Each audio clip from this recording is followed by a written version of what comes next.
ಇವರ ನಿಂದಾಸ್ಪದವಾದ ಯಜ್ಞ ವಿನಾಶಕ್ಕೆ ಸಂಶಯವೇನು?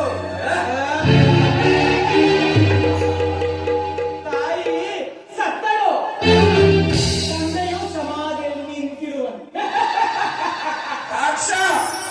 ವಿನಾಶವಿಲ್ಲದ ಶಿವಶಕ್ತಿಯರಲ್ಲಿ ವಿನಾಶವನ್ನು ಕಲ್ಪಿಸುವ ಅಜ್ಞಾನಿ.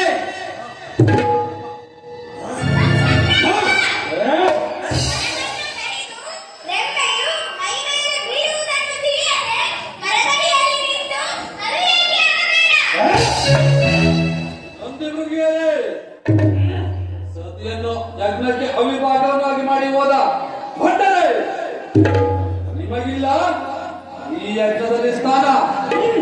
ಹೊರಡಿ.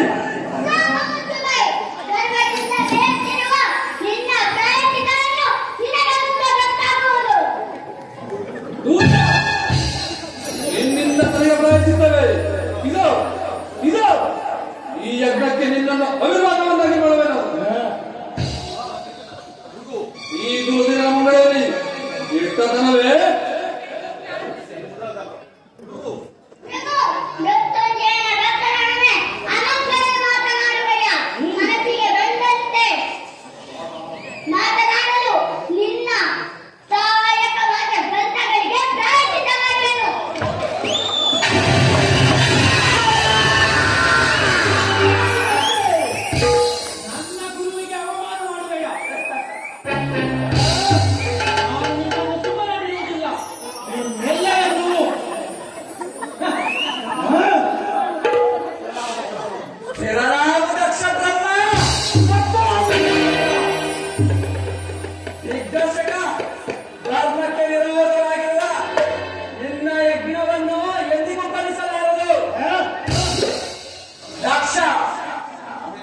ಕ್ಷಮೆಯನ್ನು ಬೇಡವೆಯೋ ಅಥವಾ ಈ ನನ್ನ ಖಡ್ಗಕ್ಕೆ ಮರಣವನ್ನು ಹೊಂದುವೆಯೋ?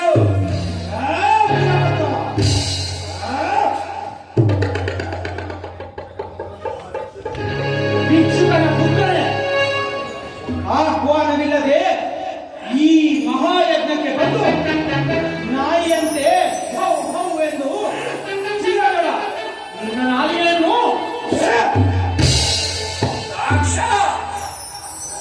ಈ ಕಾಲದ ಪುತ್ರನಿಗೆ ನಿನ್ನಂತಹ ದೈವದ್ರೋಹಿಗಳ ಆಹ್ವಾನದ ಅಗತ್ಯವಿಲ್ಲ. ಏನಂದ್ರೆ ನನ್ನ ನಾಲಿಗೆಯನ್ನು ಸೀಳುವೆಯೋ? ದಕ್ಷ, ನನ್ನ ನಾಲಿಗೆಯನ್ನು ಸೀಳುವುದಕ್ಕೆ ಮೊದಲು ನಿನ್ನ ಶಿರಸ್ಸನ್ನೇ ಶಂಡಾಡುವೆನು.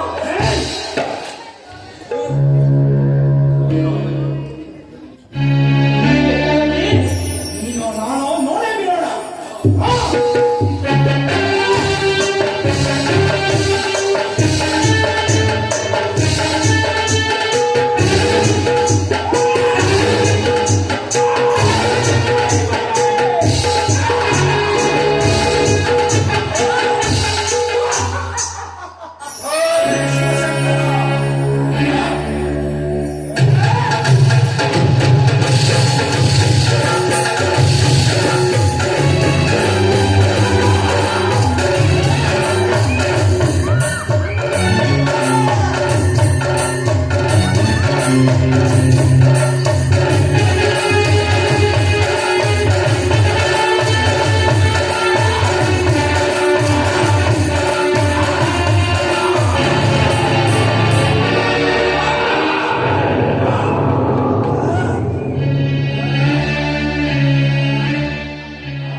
ಪರಮೇಶ್ವರ, ಪ್ರತ್ಯಕ್ಷನಾಗು ದೇವ.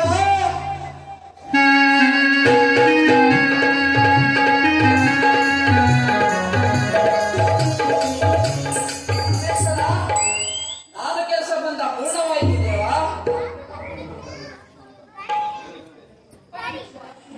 ಪ್ರಯಾಣಗಾರನಾದ ನೀನು ಈ ದಕ್ಷ ಬ್ರಹ್ಮನನ್ನು ಕಾಪಾಡಬೇಕೆಂದು ಬೇಡುವೆನು. ಪರಮೇಶ್ವರ, ರಾಜಸದ ಅಹಂಕಾರದಿಂದ ಈ ದಕ್ಷ ಬ್ರಹ್ಮನು ಅಪಾರವಾದ ಶಿಕ್ಷೆಯನ್ನು ಅನುಭವಿಸಿದನು.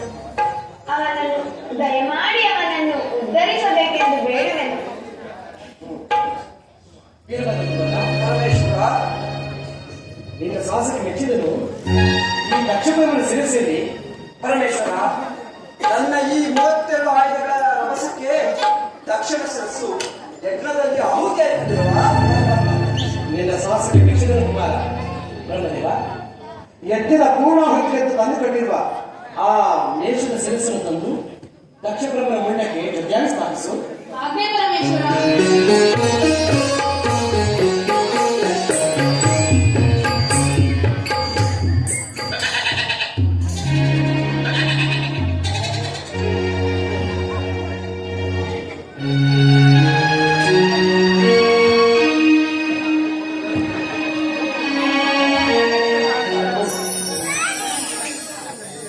ಸದಾಶಿವ, ನನ್ನ ತಪ್ಪನ್ನು ಮನ್ನಿಸು.